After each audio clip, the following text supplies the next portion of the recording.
is sensational for Cincinnati. Mitch Hildebrand, the hero, and the underdogs have prevailed once again. I would like to present the USL regular season championship to FC Cincinnati. Congratulations to the players, the staff, and most importantly, the fans on a record-breaking season. Congratulations. Ladies and gentlemen, give it up for your regular season champions, FC Cincinnati. In a foot race, Cincinnati plays this across. Vasquez with the finish. Brandon Vasquez gives Cincinnati the 2-1 lead.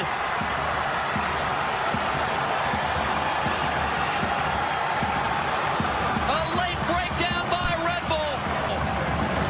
Well, Dylan Nealis gets beaten, and nobody covers the streaking run. Unbelievable. L'Oreal got under that. Oh! What a goal for FC Cincinnati! You couldn't dream that any better. Goal of the tournament. Maybe the history of the tournament.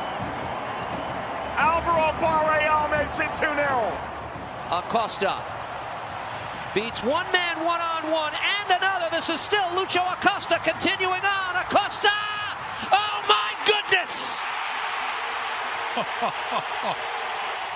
A play worthy of a perfect 10 by Cincinnati's number 10. Unbelievable. He's like a kid in a playground. He just picked the ball up and said, okay, you know what? I'm going to pick it up at the halfway line and I'm going to go all the way on my own. And you're thinking to yourself, release the ball now, release the ball now. He decides, no, I'm not having that. I'm going to have the goal instead. And I'm probably going to get the goal of the season as well. Valerian looks to deliver, flick towards the far post, and it's off the line! What a save! That's a match-winning save. He thinks that he's found the equalizer yet again, but Celentano just stays big and makes a massive save. They have done it. Cincinnati, your 2023 Supporters Shield winners. A first trophy in their MLS era, and now they celebrate. Top of the Supporters Shield race since May. They never look back. And now a piece of silverware to show for it. Hey everyone, welcome back to another episode of the Flying Lion podcast. Thanks for joining us tonight on this Monday. We're going to try to get this live episode in because the Bengals do play tonight. So Houday, shout out to the Reds as well for making the playoffs. We're super pumped about that. But for those who are joining us tonight, we're going to chat about the Orlando match. Unfortunate 1-1 draw. Second half of the episode, we'll get into our preview for the New York Red Bulls match, a little bit of FCC2, and possible new players coming into their team. But Sam, how are we doing tonight?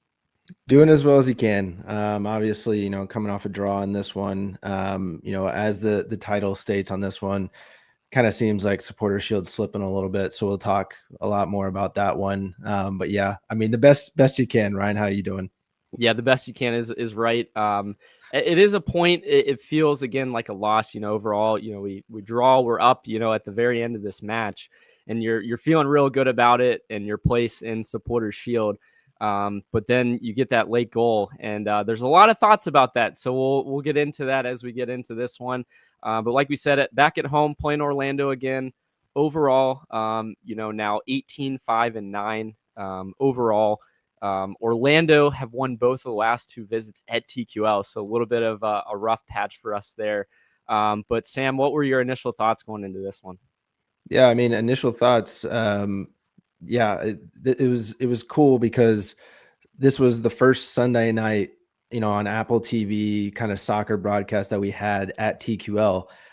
It may have been at Nippert, if I remember, or they did like a special broadcast for it, maybe for that. But this is the first time the Sunday night crew's been, at TQL all together. We were talking to Andrew Wiebe like earlier in the season. He was supposed to be at the crew game against FC Cincinnati at TQL. Was unfortunately unable to make that one. So if you didn't see, he did some content with Roman Celentano. He had La Rosa's, he had a little skyline with him, which was pretty funny. So go check that out. Yeah. But yeah, coming into this one, you saw us be able to play well against Orlando at Orlando. Ryan, recently Orlando's had our number, like you said, at home. So it was this game was crucial. Yeah, and to kind of set the scene again for everyone, we talked about it, in the last episode, but 3 matches left, including this Orlando one, and you're sitting in second in Supporter Shield. So you got to win. You got to keep winning to stay in pace. And unfortunately, the boys, again, couldn't all the way get it done. But yeah, no, I like your thoughts, Sam, about, what Weeby said and acknowledging, like, look, TQL is one of the best venues in the country to watch soccer. And we knew that, everyone that follows FC Cincinnati knows that. To get the national audience in is pretty cool on that Sunday night showdown. It's very similar to, what the Bengals are doing tonight with Monday Night Football. So, but in our lineup for this one, Sam, we went back to back with the same lineup for the boys. So we had Leroux, Orishano, Engel, Hagelin, Robinson, Ender Echenike gets another start. Giddy gets another start. A little bit surprised about that. Bucha. And then our typical top 3 with Evander Brenner and Danke. But what initial thoughts would you say about that starting lineup? Yeah, like you said, back-to-back weeks. Usually Pat likes to mix it up week to week. This season, I think this is maybe the second or third time he's done it this season. Last season he didn't do it at all. Yeah. So pretty crazy. But obviously the one that stands out to me is Giddy. Getting that start over Nunga. Even since Obi's been out, Anunga's been our mainstay as kind of that CDM. And Giddy has to be impressing in practice and training because the kid, he gets his second straight start, which maybe Anunga still has a little bit of a knock, maybe, but I think Giddy's just playing really well. Yeah, I think he's maybe won that spot for now until Obi comes back, but 21 years old and starting for a team in second place. This is his second overall start for the boys. I think third maybe appearance, for FC Cincinnati. But already, that's so impressive to come into this roster and to make that much of an impact on the coaching staff. So pretty cool to see. We'll kind of break down, as we go through this game, Sam. First half, a little bit more dominated by FC Cincinnati possession-wise, but the shots were off of what, kind of what we were expecting based on that possession. Leroux had a couple moments where he had to really come out of the box and save us there. It was kind of like frantic moments, but at the same point, like he did really, really well with it. Yeah, absolutely. And he got some help. Miles Robinson had 2 track down kind of tackles to be able to save some moments as well. So yeah, definitely very frantic in the first half there. Danke has a good header that's saved by Gillespie, just off the line. That was probably our best chance there in the first half. But yeah, Orlando really, after that chance, they kind of took over. We were bleeding a little bit, but luckily it wasn't too much to, be able to fix a whole bunch out of the first or into the second half. But yeah, into the second half, Ryan, once again, kind of the same thing that we saw, unfortunately, whereas Orlando picked up where they left off. And in this match as a whole, I know, as we touch on the match, we'll talk about it, but they left a lot of chances out on the match and we got really lucky. Yeah, no, we're talking about all these chances in the first half. Like the one that stands out, you're right, is Danke header. But besides that, not a ton to write home about. If you look at the shot count, 10-4 at half, but we had 56 possession compared to their 44. So what are we doing with that? That's the difference right there. But like you said, going into that second half, Orlando misses a sitter. There was, I think, a ball that played across the box. The guy shoots it. It's deflected off the keeper. And he misses a rebound, and we luck out, this moment, several other moments later on. But I think for winning teams, sometimes you got to get lucky as well. The luck kind of ran out towards the end. I think as the second half went along, Sam, we saw a confident team. I felt like FC Cincinnati was pressing. They were looking for goal. They were finding good moments. It's just finding that singular goal and then building from that. You saw Danke hit one just wide. I think he hits it off of his left boot as he's shooting with his right. So a little bit unlucky with that. And then we do get some subs towards the latter part of the game that in some ways were, supposed to add to the team. You could argue in some ways they detracted from what we wanted to do once we got the lead. But Alvis Powell is one of them. I think he's definitely the Leroy Jenkins, of FC Oh, yeah, Cincinnati. we've been saying that for years. Oh my gosh, he goes on these runs, and you're like, what are you doing? But also at the same time, like you're kind of watching like what's about to happen though.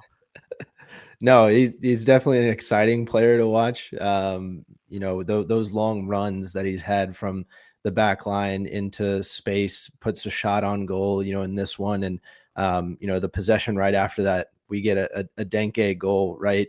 Evander, phenomenal just turn on this possession, Ryan. He was able to spin away from a couple defenders and finds Kevin Denke just, unmarked with honestly a phenomenal ball by Evander to be able to just play him through and into his foot. It was almost like Denke didn't really have to do much. All he just had to do was swing his foot. It was going to be there.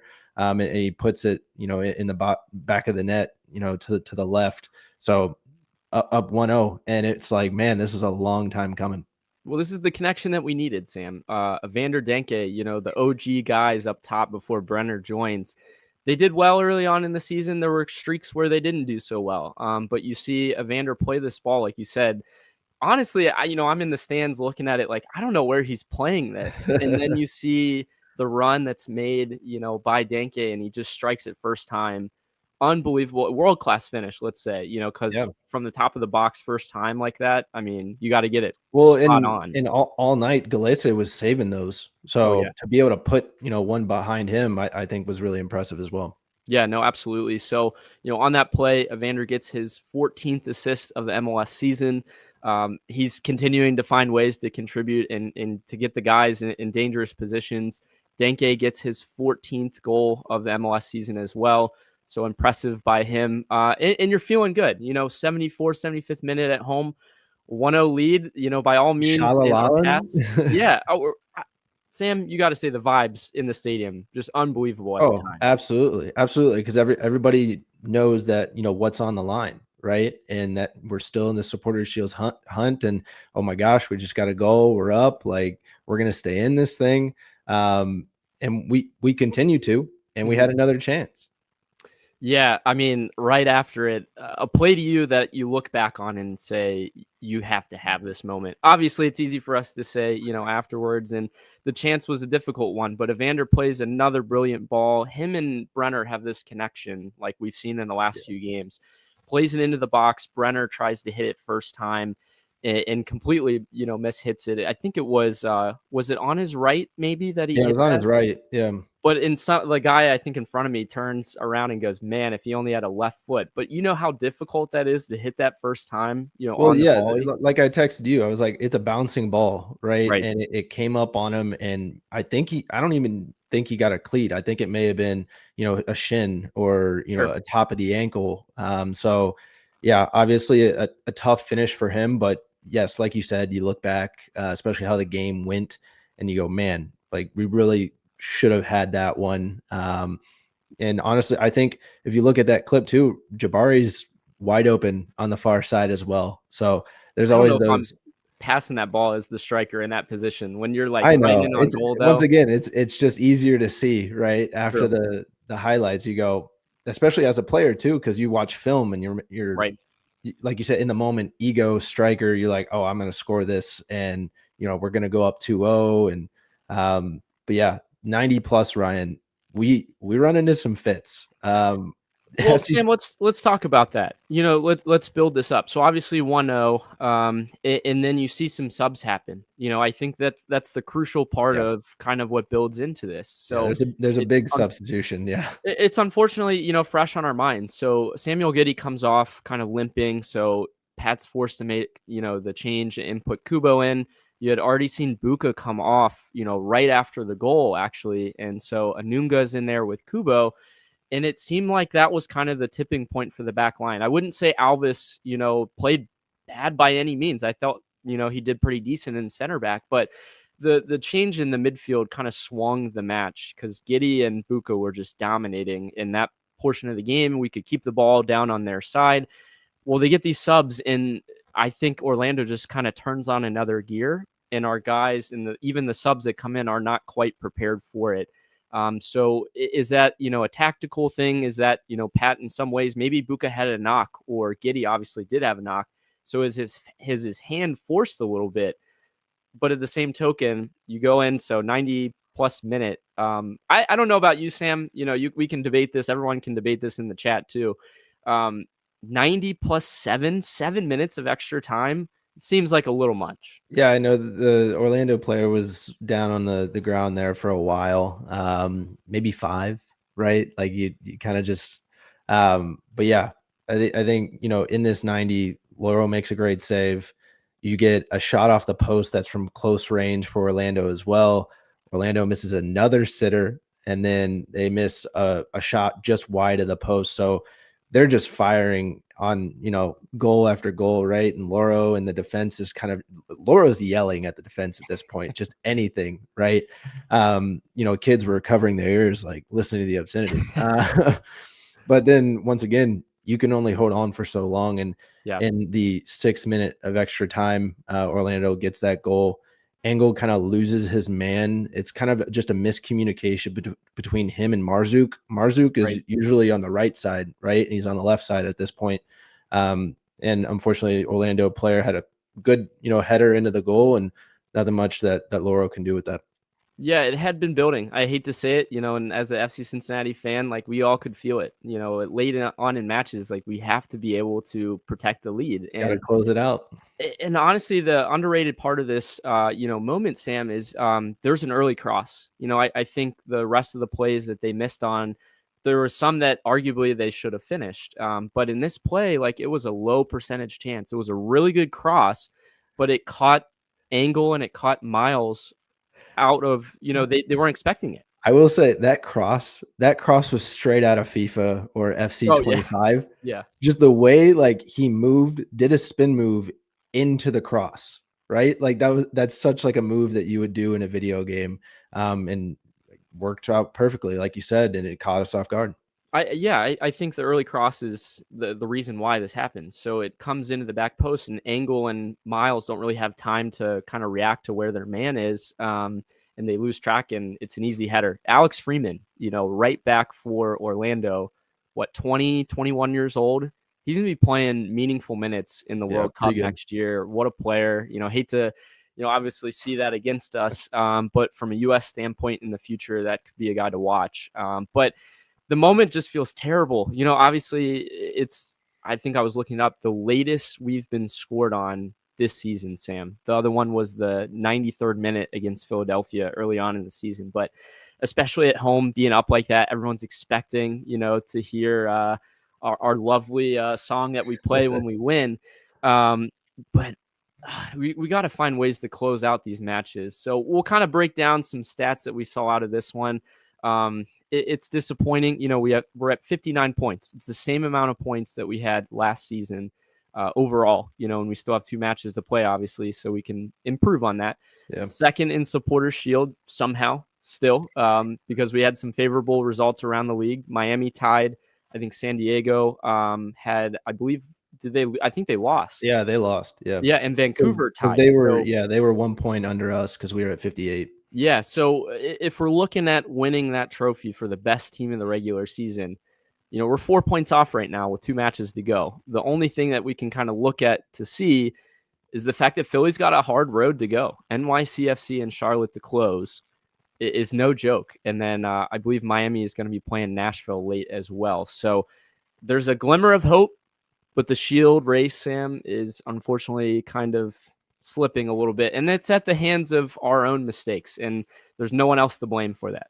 No, yeah, absolutely. And right now you talk about, the playoff scenario, Cincinnati would face Orlando. Orlando right now would be the 7th seed. So we would play these guys again. So just a familiar foe, if you will, if things stood where they are right now. Obviously, Ryan said we got 2 more games left. So we'll be looking at kind of how that stuff shifts here late. But like Ryan said, some stats to go over. And these aren't pretty stats, right? So FC Cincinnati has a goal differential this year of +8 this season, but has an expected goal differential of -7.4, which is 12th out of 15 teams in the East. So we're expected to not really do well. And at so all. Since 2022, FC Cincinnati has ranked in the top 4 ever since Pat Noonan took over. Yeah, no, that's a stat right there. Yeah. We're finding ways to win, I guess, if you want to say, compared to what the stats, are saying.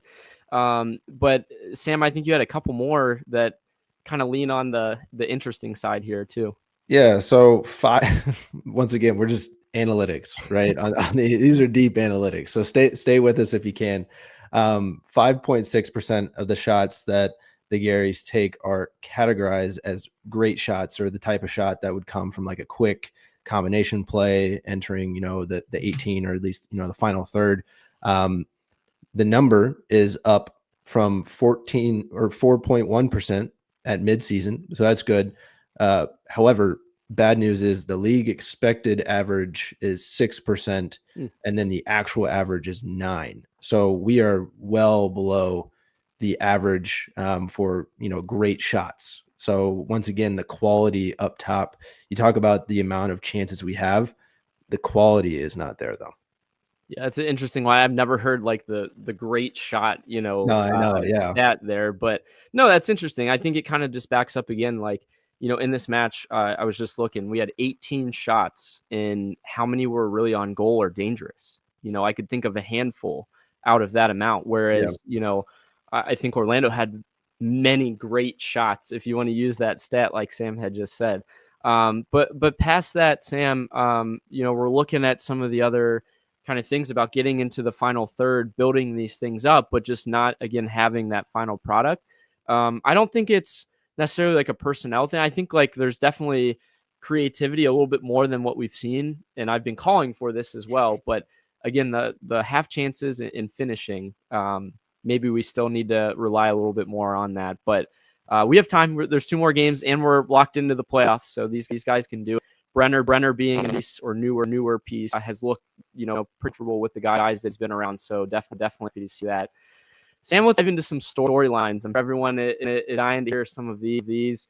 This is the one I was referring to earlier on in the episode, but these guys are giving up some late goals. Unfortunately, been a trend, in the last several years for FC Cincinnati. I would, post Shield year, I would say.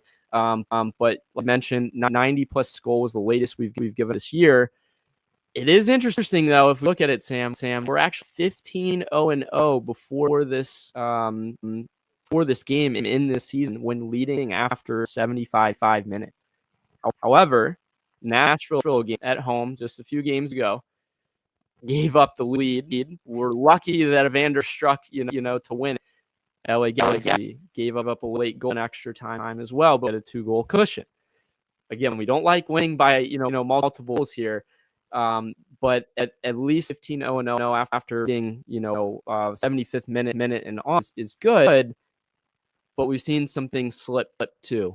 I want to shout out Logan Miller on X for putting ahead FC Cincinnati fans. How are we feeling?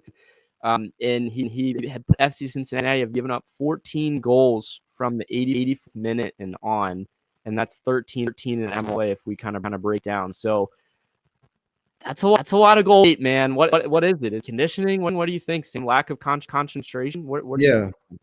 Yeah. I think honestly, it is just not finishing and seeing that game through. I think you were talking about honestly, this whole season is finishing games and just continuing to play, because there have been times where guys just seem like they give up, or there's not enough substitution to be able to rotate guys because guys are a little burnt.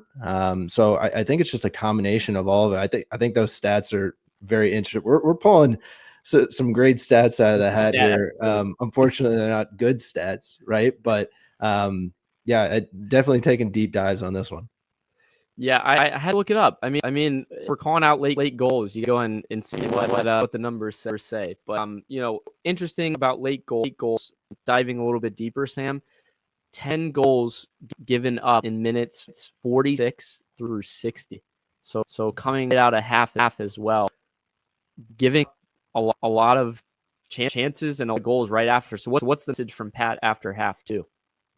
Yeah, 10 goals up, and I think after half, we've always talked about trying to, come out of half, especially whether we're up or down in half. You want to come out of halftime with energy, in a game plan. And that 46 to 60 window, I mean, that's something that kicks off your second half, right? And it helps kind of figure out, gives the fans and the other team kind of, hey, this is what we're going to see from this FC Cincinnati squad in the second half. And unfortunately, it hasn't really been positive for, most of the season. Yeah, it's interesting. Again, hopefully it's not the end, as we go into postseason. But sometimes the stats don't lie. Speaking of more stats, Sam, Bucha's plus minus. You talked about this episode. What are you thinking, in this after this game? Yeah. So we talked about it the past couple episodes. Bucha's plus minus is now up to 3.0. He has the best plus minus per 90, in second in the MLS, and best in FC Cincinnati's history. And this season, Luca Orshano is in second with plus 0.94. So if that tells you how crucial Bucha is to this squad, when he's off the pitch, we're not as good as when he's on the pitch, clearly. And Evander's right there, third on the team with plus 0.93. But all time, if you want to talk about all time stat as well, Lucho is second to Bucha's with 2.71, and that was during the Supporter Shield season. So Bucha's really stepping up his game this season, and I don't know where we would be without him, to be honest with you. Yeah, I don't know, man. It's interesting. I mean, obviously, when Bucha comes off, and we scored on, so it backed up the stats, once again. And but I think you had another story for us as well. Yeah, so I think the roster, right, as we're looking, Miazga and Brad Smith, they're going to be coming back hopefully next week, maybe. We caught a glimpse of Miazga training before the match. Had Obi and Celentano might be coming back, probably more of a week behind the other two guys. We heard kind of earlier this week that Roman Celentano is doing well, but they're kind of just being cautious with him. His return, they don't want to they want to avoid a setback, right? Obviously, for your number one keeper, that's somebody that you want healthy going into the playoffs. As far as Matt Miazga, once again, he wasn't available during Orlando. Hopefully we see him next match, maybe in a sub role. I wouldn't imagine he'd start right out of the gates. But as far as Obi, he's expected to be practicing with the first team and getting into the group next week. So positives, we're getting guys back when it counts the most. Yeah, no, good shout.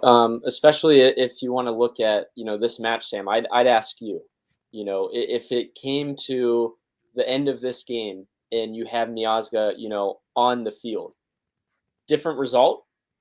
I wouldn't say necessarily if it's Leroux versus Celentano, but like, does Miazga make a huge difference at the end of the match? In this one, is Obi even, being available for that many minutes, and then maybe Giddey off of the bench? I would argue, having all of your pieces together, this is a way better team. So the fact that we're getting some of these guys healthy, here at the end of the season is going to be huge. But still, there's no excuses. You have to be able to play with the personnel that you have. And I think it comes down to Miles Robinson too. Like, he talks about it at the end of the game, and he goes, look, this has been a trend and we have to be better. So I kind of like the accountability from Miles there, but we'll see what happens. No, I think the ifs, right, that we continue to put, right, obviously, I think Miazga, you saw Loro like yelling at the back line. Miazga just would have been another louder voice, right, and hopefully that would have made a difference. But yeah, hopefully we have these guys back soon and we're able to at least maybe Philly makes some mistakes, right? That's what we're really hoping for, coming in these last two games. Look at the Reds. Yeah, true. Mets made some mistakes and look what happened. Yeah, exactly. Anything can happen. Yeah. I mean, Miami is not a foolproof team. We've seen that. They just tied Toronto, so crazy things can happen. I would hate that we would, win the Shield on some other people's, whatever. But hey, we take it. Win's a win. Yeah. So, Trophy's a Sam, trophy. give us our trivia question of the week here. For those who aren't, again, familiar, we do a trivia question. We'll give you the answer here at the end. I know we've got several new listeners, hopefully, here with doing a live show. But, Sam, give us our question of the week. Yeah, so trivia question of the week presented by Goals TV. Denke now has 18 goal contributions in all competitions this season.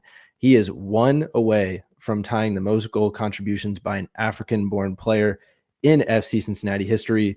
Who holds that record all-time, USL and MLS? It's a really good question, Sam. I didn't realize that he was that far up there, but I'm also thinking, like, who else could it be? It's got to be GB, right? So I'm going to lock in GB. 2017, I want to say. That's my answer. All right. Ryan says GB. We'll see what it is on the other side. Stick with us through the ad. Hey, everyone. Just a quick message from Ryan and Sam here at the Flying Lion Podcast. We wanted to share some exciting news with you. The Flying Lion Podcast has officially partnered with Chatterbox Sports. We are very excited to be a part of the Chatterbox community, as they have proven to give you the very best coverage of Cincinnati sports thus far. For those who are new to the Flying Line Podcast, we cover FC Cincinnati news, game recaps, analysis, and unique segments such as our trivia question of the week, jersey swap of the week, card of the week. Give us a listen on our post-match shows on every away game on Chatterbox YouTube and our weekly episodes wherever you get your podcast. Thank you again for your support. We're back, guys. For those who listen to us regularly, we do our jersey swaps and our cards after. We do jersey swap first on a winning week, card first on a losing week.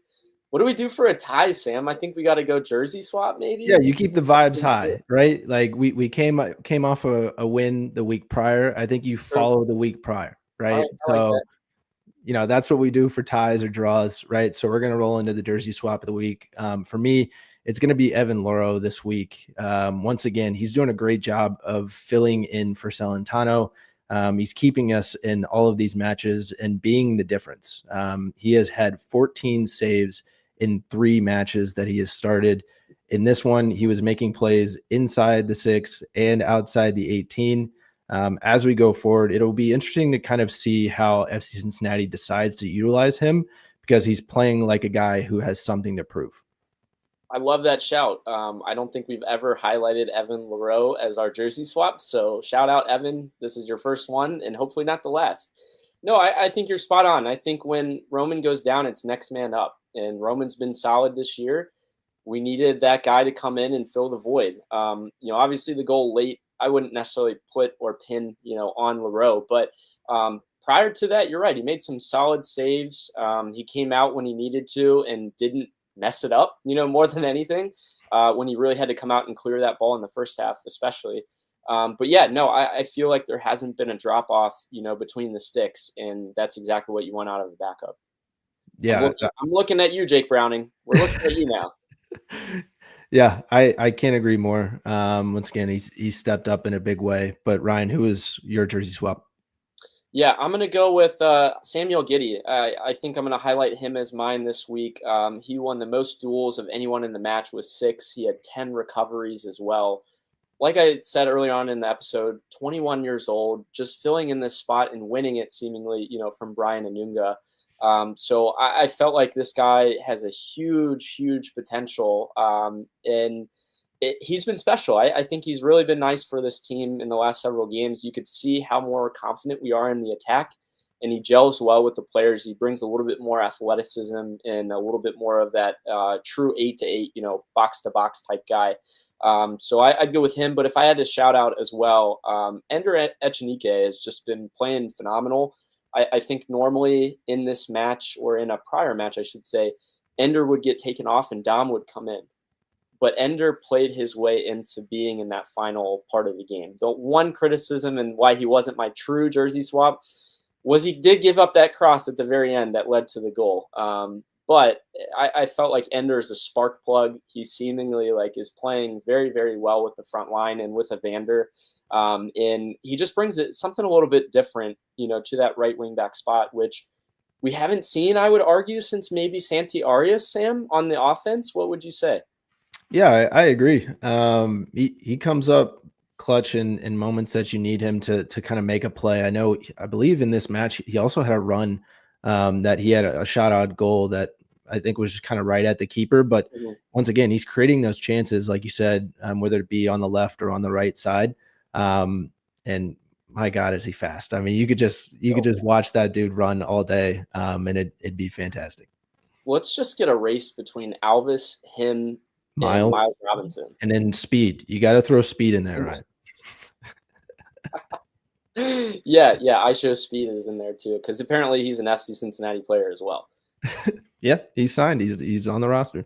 Solid jersey swaps this week. Not the guy that assisted, not the guy that scored either. Some unsung heroes that have been doing a little bit of work there. So I like that. But on the flip side, Sam, card of the week, what'd you have? I think you have a funny moment for us. Yeah, so I feel like I always bring the funny ones, or at least try to. So for this one, there was a moment during this FC Cincinnati match that was the ref cam.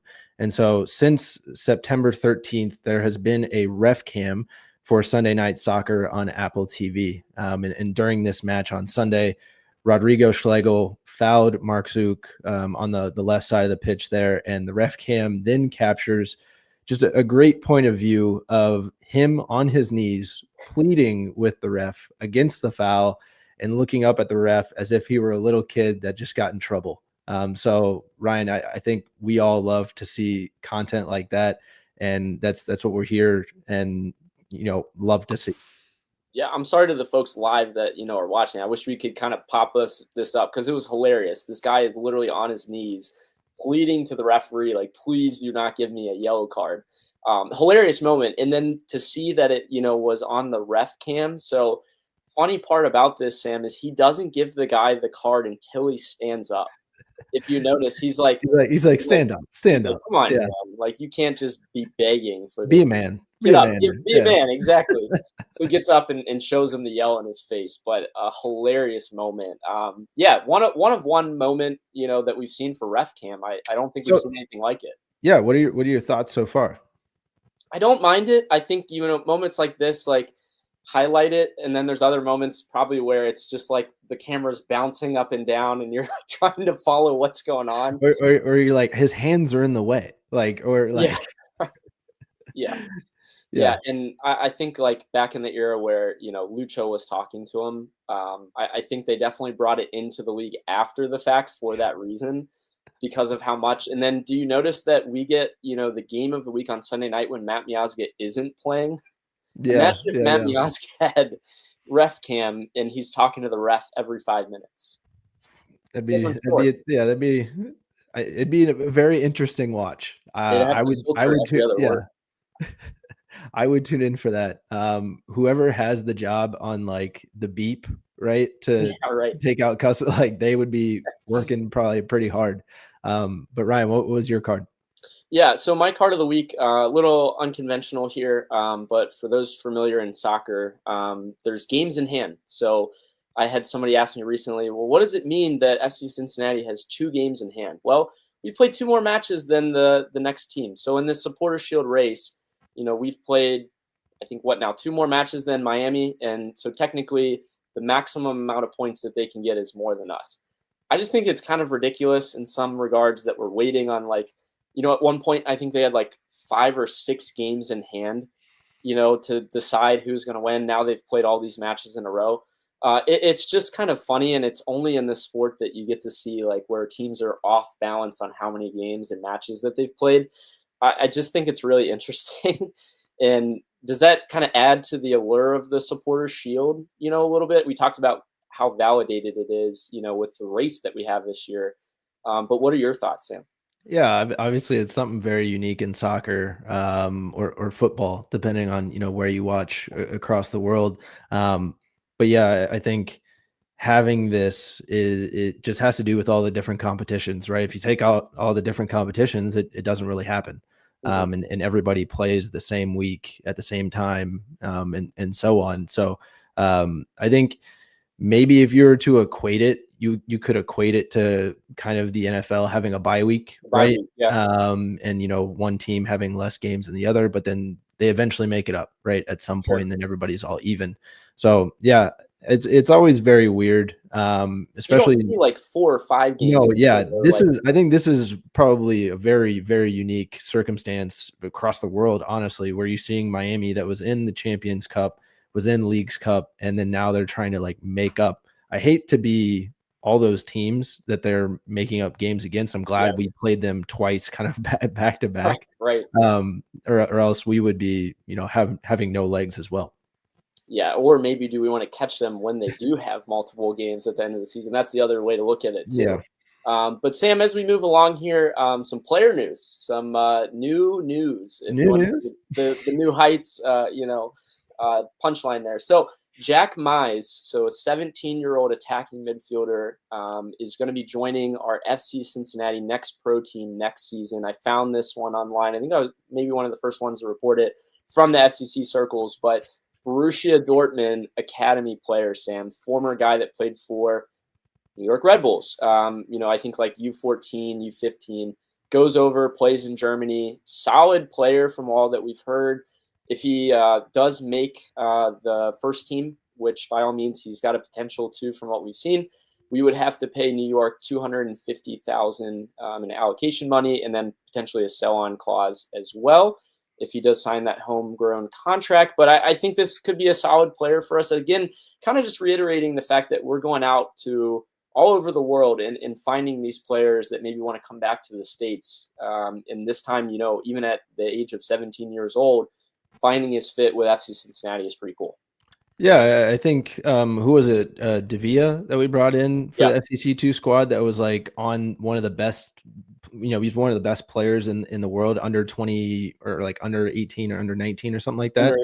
Under 20, I think. Yeah, so I believe, he was one of the best players under 20. And like Ryan said, we're going out into the world and in different, spots. Obviously, we're bringing back one of our own from the, the States, but I think this is a big deal. You're adding quality players that you're wanting to develop. I think this is something that FC Cincinnati has kind of writing on the wall, right?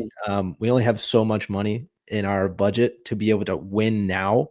And if we're able to develop guys over the next 3 seasons, let's say, we can save a lot of money and not have to maybe, pay DPs or U22s or, whatever. And we're able to utilize those academy homegrown guys a little bit more, which I think could be the potential future there. But Ryan, aside from that, big picture wise, you talk about this kid, 17 years old, coming from Borussia Dortmund.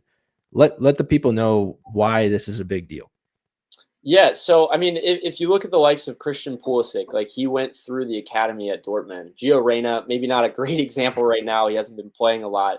But having, Pulisic just kill it, end up, Chelsea, now AC Milan, they are such a well-known, academy from across the globe, and to snatch him away from them is pretty remarkable. I think a lot of people were surprised that if he was going to come back to the US, everyone was thinking he was going to go to Red Bulls. That's where he had grown up and everything. But I think that we've snatched, you touched on it a little bit, we've snatched a lot of players from either other academies, across the league or, across the globe as well. I think, obviously the guys that come to mind are the Shirilla brothers. Yeah, I was about to say, that as well. So what does that mean for the next steps for a lot of these guys is yet to be seen. How does Pat Noonan kind of include some of these younger guys, into the roster and everything? He hasn't really been doing a ton of that with the young guys. But like you said, Sam, at some point, do we start relying kind of like a Philly model where we're going through the academy and bringing it up that way? But to kind of tie into that, Sam, we did have an FC Cincinnati 2 win in Heck is Plausible. So Hell is Real, obviously, that's the big one, Columbus Crew, FC Cincinnati. Heck is Plausible, though. It's kind of cool to see. We lost, that first round, but this time we got him back. Yeah, so we lost 1-0 back at the historic Crew Stadium in May. Crew, the second team, took all 3 points. Those were the dog days of the season for SCC2 and the Crew. We were both struggling at that point at the bottom of the table in MLS Next Pro. But like Ryan said, this was a barn burner. It really was, especially in the first 17 minutes of the match. You had 4 combined goals from both teams, kind of just a back and forth affair. And then you see Noah Adnan put the nail in the coffin. Sorry. And, in the 6th minute of extra time, which is kind of funny because that's what happened in the FC Cincinnati game. So really, really funny there if you think about it. But yeah, Shrilla had 2 goals and an assist in this one, Ryan. So 3 goal comps, pretty solid night for him. And then even better, just today he was named player of the match day for MLS Next Pro. So gets to have that achievement. I believe he had it at some point, last season, if not multiple times. So great game from him. I'm glad he's kind of finding his form again. You've seen the goals, especially the past couple of games, being able to come in. I believe he had a goal last game, so maybe that's 4 in his last 2. But we're still alive. We're still alive. FC Cincinnati's 2 can still make the playoffs. They will host New York Red Bulls 2. This is a tough team. Sam, do we need the Mets to lose to the Marlins to get in?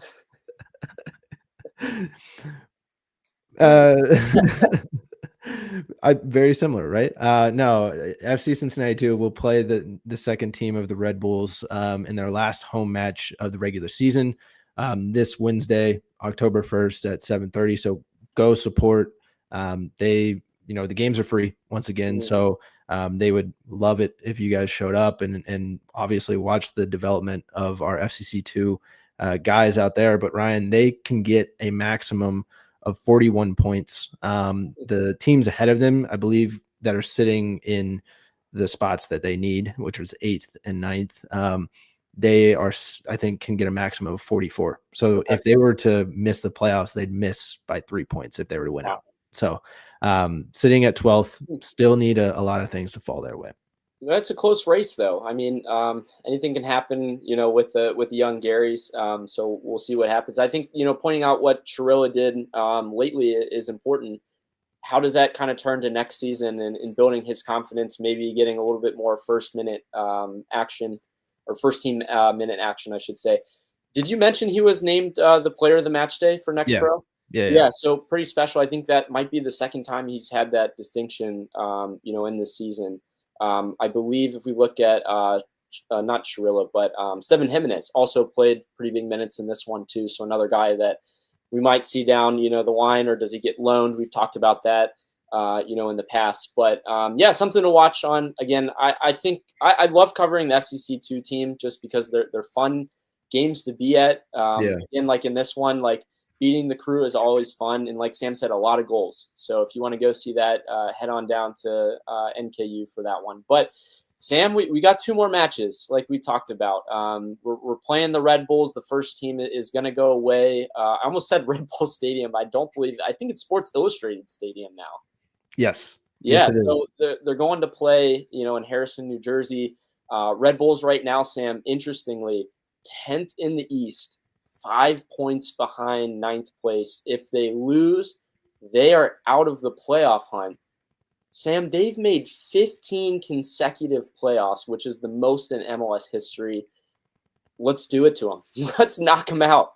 Just unbelievable season, honestly, in the MLS. You want to talk about in sports right now, just all over the place in Major League Baseball, in the NFL, like teams that aren't supposed to be where they are there, and guys that are supposed to be there aren't, right? And that's the case with New York Red Bulls and LA Galaxy, 2 teams that were in the MLS Cup final last season, Ryan. That's wild. And LA Galaxy going to miss the playoffs. New York Red Bulls, if we beat them, they are out of the playoffs. Just like you said, year after year in the MLS, anything can happen. That's why it's such a, it's obviously it feels like such a long season, but my goodness, can things happen? And that's also where you get into the playoffs. And once again, anything can happen, right? Teams that squeak into the playoffs like the Red Bulls did last year can make it to the MLS Cup. So, obviously last year or earlier this season, We beat New York Red Bulls 1-0. First game of the season. Yeah. At home. Yeah. It was on the Denke header, over the keeper. Yes. Yeah. Hopefully we've improved since then. I No don't know, right? Yeah, it's always interesting going, to their stadium. I feel like we've had mixed results, but I don't know. I just feel like this time it might be a little bit different. I think the boys are going to be a little bit upset, obviously, about how this last game had ended. You're going to get some pieces coming back in. So if we really look, like Sam mentioned earlier on in the episode, is it going to be a situation where Miazga comes back in and starts right away off of injury? Does Celentano come back in? Now that, Sam, I'm going to pose this to you, and everyone, you can let us know what you think. Now that it's kind of like slipping away the supporter shield in some aspects, does it take the pressure off of us a little bit to say, like, all right, let's kind of nail down some of these guys coming off of injury? What's our best starting 11? Which way do we want to play? Like, in some ways, I think that's too late to do. But at the same token, like, I think you got to put your best foot forward, still give it a shot. Like, because if you win, there's still potential. So I think I saw in the comments here. So David Wade was asking, if we tie for a supporter shield, what is the tie break? So I believe the first tie break is wins. So the most wins and then goal differential. And then goal differential. So that would be huge for us. Just go and win, against the Red Bulls. Easy as that, right? Yeah, exactly. But yeah, like you said, here down the stretch, I think, like you said, you have to put your best foot forward. And Pat's always said that, one game at a time. And what you see a lot of the time, but maybe not here down the stretch because he's put the same lineup out twice in a row, you'll see that more of the rotation in the subs, right? And guys getting used to playing with one another.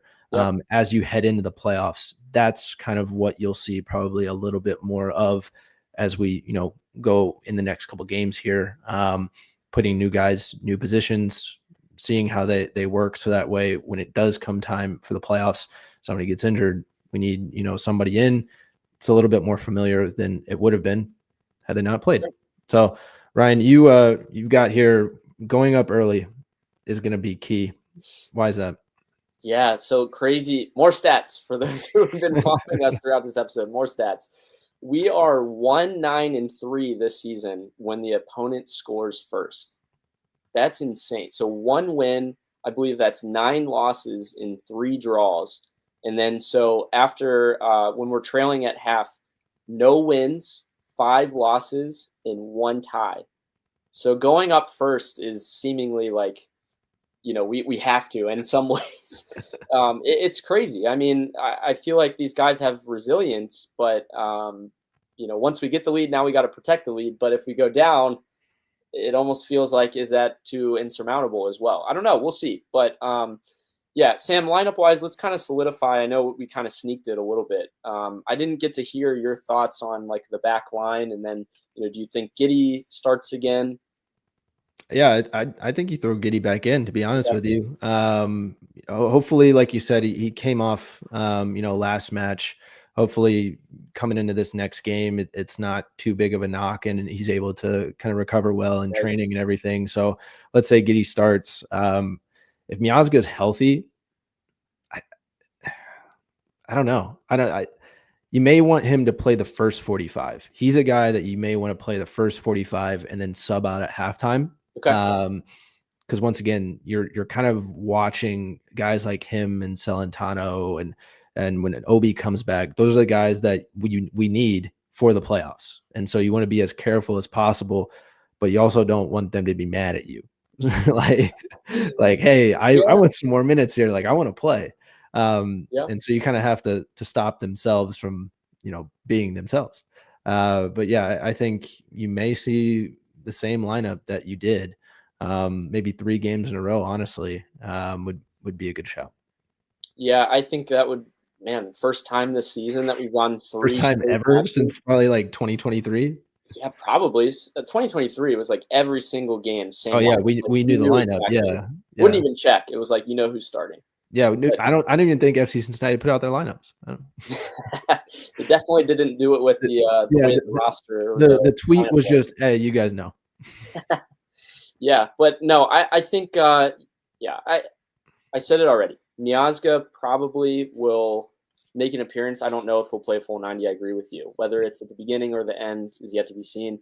He's got some history in New York, Sam. So back to 2023, his little ordeal with the referees and the heart-shaped hands in the playoffs, he's got some history there. So maybe we don't play Matt. I don't know. Prediction-wise, though, what do you have? What do you think? I've been flip-flopping as we've been live, staring at this, right? Because, predictions always at the end here. I was going to go 2-2 because I feel like every single time against Red Bulls, it's always a draw.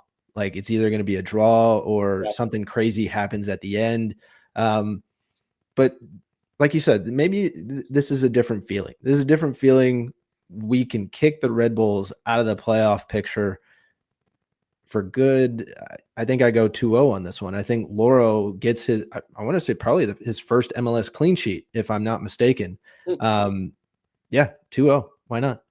All right. Sam's going 2-0. I'm going to go with 2-1 because we don't win by 2. I'm hopeful just with the fact, again, that we were upset about the last match. I think Evander's still somewhat in an MVP race, if you want to look at it as well. 31 goal contributions now for him. We've hit that home on several episodes now in a row. I'm sure you guys are sick of hearing it, but it's been an incredible run for him. Again, he gets another one. I think in this game, he's going to find ways, again, to get us on the board or, to get Brenner involved or, is it Orishano that's due for a goal, So 2-1 victory for me. I just hope the goal that we give up is not in the last 15 minutes. I think everyone would agree with that. Ideally, yes, or within the 46 to 60-minute window. Because that seems to be when everyone scores against us. Yes, exactly. But Ryan, we'll kind of cap off the episode here. Appreciate everybody joining us. For those of you who don't know, we recap the episode by letting you in on the little secret that is the trivia question and answer of the week. So kind of to reiterate, trivia question of the week presented by Goals TV was Denke now has 18 goal contributions in all competitions this season. He is 1 away from tying the most goal contributions by an African-born player in FC Cincinnati history, USL and MLS.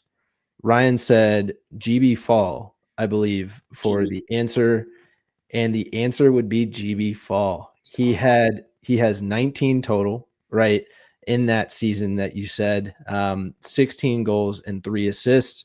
And he had 12 goals and 3 assists in the USL Championship, and he had 4 goals in the US Open Cup. Guys who are right behind him, right, as the other 2 players, obviously Denke 1 away, but then the other 2 guys, Dominic Baji and Bupenza, are both tied in FC Cincinnati history with 14 goal contributions. So I like that. That was a really good question. I think it just shows, again, like Denke coming into the league, scoring, immediate 14 goals like that just shows his class. Like, if we can keep this guy around, what does next season even look like as well? Well, Ryan, I mean, we still have the playoffs, right? You said at the beginning of the season, this guy's going to get 20-plus goals. Yeah. He's got 6 left. And you're still holding me to it, aren't you? We've got time. We've still got time. Yeah. So it'll be interesting to see. Yeah, really fun one there. Hope you guys, again, enjoyed it. Thanks again for joining us live. If you did, go check us out wherever you get your podcasts, Apple Podcasts, Spotify. Thanks again for tuning in, on YouTube if you are, through Chatterbox Sports. But yeah, guys, hopefully next week we'll be getting a win, talking about that again, and we'll see you next time.